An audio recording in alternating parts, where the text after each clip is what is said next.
Panahon na po at kailangan na ipagbawal o iban ng ating gobyerno ang mga identify na mga kontraktor na nandadaya at hindi nagagawa ang kanilang mga project sa kabila ng naibigay na ang pera o nabayaran na sila.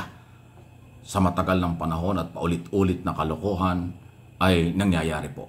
Ito, panoorin po ninyo, ito ilang bahagi lang sa muling na-discovery ng Pangulo na ilog, dike na dapat malinis para mabilis ang daloy ng tubig, pero ito yung nakita ng Pangulo. Tignan mo, saan nakakita ng ilog na ganyan?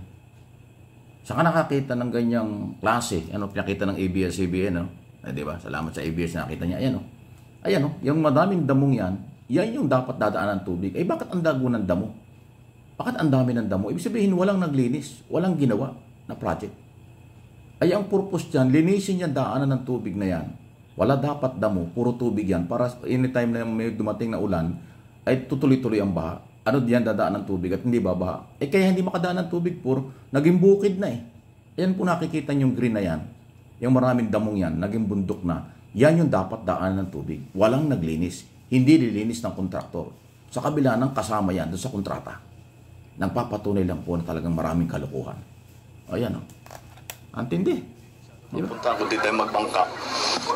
Nandyan sa kabilang dulo. Ayan o. Kita nyo? Pinakita lang ho yung bahagi. Isa ho ang ABS-CBN at maraming media nakakuha. Saan ka nakakita ng napakaraming damo? Napakarami na nagkaroon ng lupa at damo, nabuhay ang damo ng ganong kalago sa gitna ng dike, sa gitna ng daanan ng tubig. Samantalang kasama pala sa project at binayaran ng gobyerno, dapat walang damo, dapat walang harang, puro tubig yan para lahat ng tubig na nanggagaling kung saan-saan lugar, doon dadaan patungo yan palabas ng Manila Bay. Paano nga naman dadaan ang tubig doon? Naging bundok na yung gitna. Puro, hindi naman makakaroon ng damo ron, hindi naman water lily yun na floating eh. Damong nabuhay dahil may lupa. So hindi hinukay, hindi lilinis yung dike.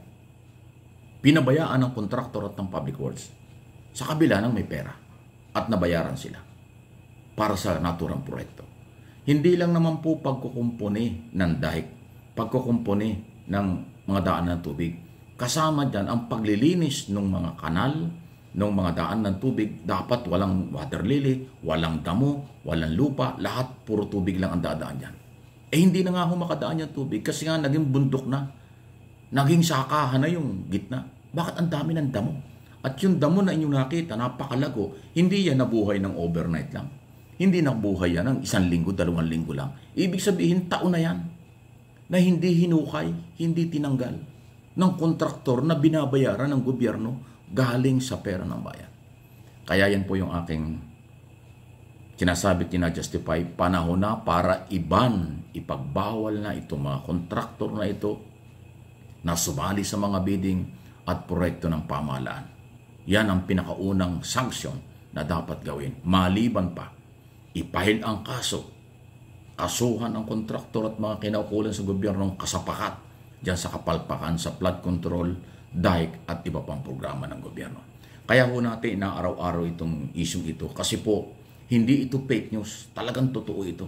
Pangulo ang nakadiscover at pinakikita ko na nga sa inyo yung video. Hindi ko lang ipakita yung buong video niya dahil baka maka-copyright tayo. Salamat sa ABS-CBN, yung portion na malago ang damo sa gitna ng dike, only in the Philippines. Nakakita na ba kayo ng ilog o daanan ng tubig sa ibang bansa na puro damo, puro bara? Wala. Kasi pag dike, ang dadaan dyan tubig lang. Walang sagabal, walang lupa, walang damo, wala lahat. Para yung tubig lahat ang dadalo dyan. Para walang baha sa residential and commercial. Ito, paano dadaan ng tubig doon? Paano dadaan ng tubig baha? Kung may nakaharang na lupa at mga damong napakalalago, babara talaga. Saan pupunta ang tubig? Sa residential at commercial area. Maging sa kalye. Kaya flooding talaga ang ating bayan. Dahil sa kapalpakan na yan. Grabe. 545.6 billion, kalahating trilyon ang ginastos dyan sa mga dike at flood control tapos ganyan. Malinaw na merong pagkukulang, pagkakamali, pang-aabuso ang DPWH at kasapakat nilang mga kontraktor. Kasi bakit pinayagan ng DPWH ang kontraktor na magpabaya sa kailang trabaho sa kabila na sila may kontrata at binabayaran sila ng pamahalaan.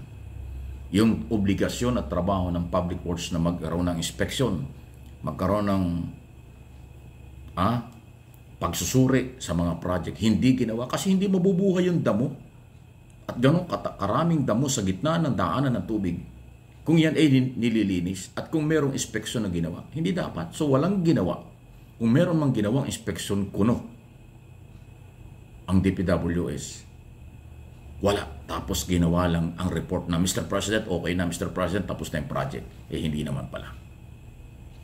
Panluloko sa bayan, panluloko sa Pangulo, pagnanakaw sa pera ng bayan, yan po ang tahasan sinasabi natin. Trabaho lang po, walang personalan, pero garapal po kayo mga kontraktor at mga taga-DPWS at mga kasapakat dito sa project na ito. Masado nyo niluloko. Ilang taon na ninyong niluloko ang mga Pilipino? Ilang taon na ninyong ninanakaw ang pera ng mga Pilipino sa kanyang mga proyekto? Tapos, hindi naman ho pwedeng itago yan. Makikita, nakita ng mga mamamayan doon sa lugar.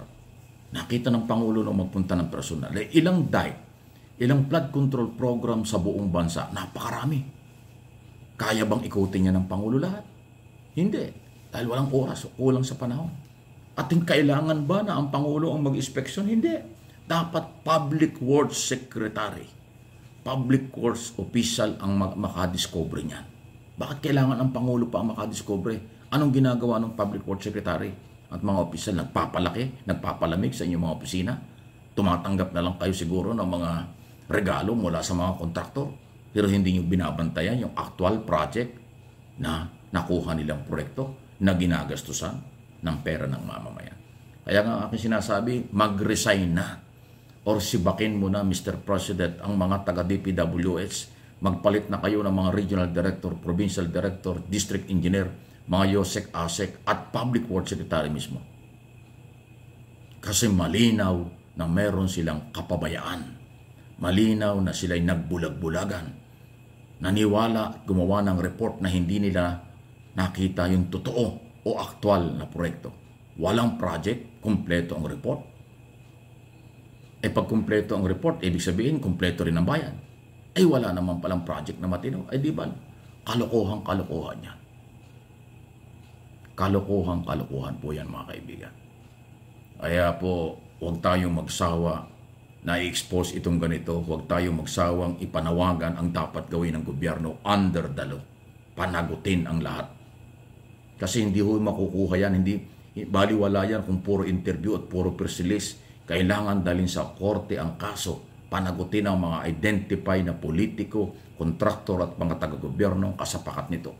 Malinaw na ang ebidensya diyan sa mga project na ito na talagang niloko nila.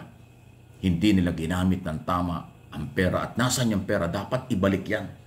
Dapat ibalik ng mga kontraktor yung binayad sa kanila dahil wala naman silang ginawa.